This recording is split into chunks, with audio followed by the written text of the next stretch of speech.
Welcome to Not Milk Never Milk. Subscribe if you're lactose intolerant.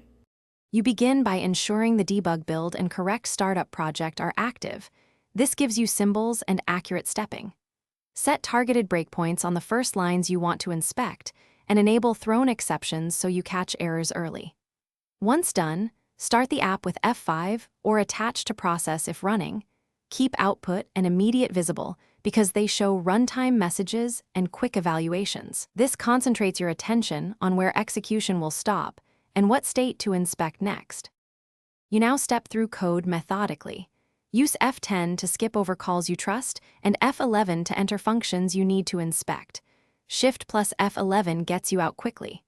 While stepping, hover values to see quick state, pin important variables to watch, and monitor autos and locals to track changing data.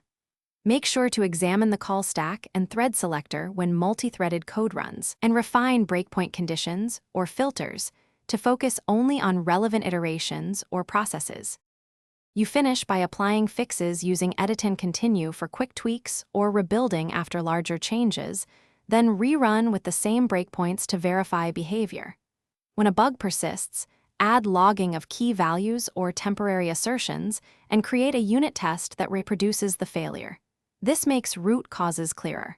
If you get stuck, make sure to simplify inputs and isolate the failing method or reproduce the issue in a minimal project. This is the single best troubleshooting tip to narrow down hidden interactions. Thanks for watching. If this was helpful, leave a like and consider subscribing. See you next time.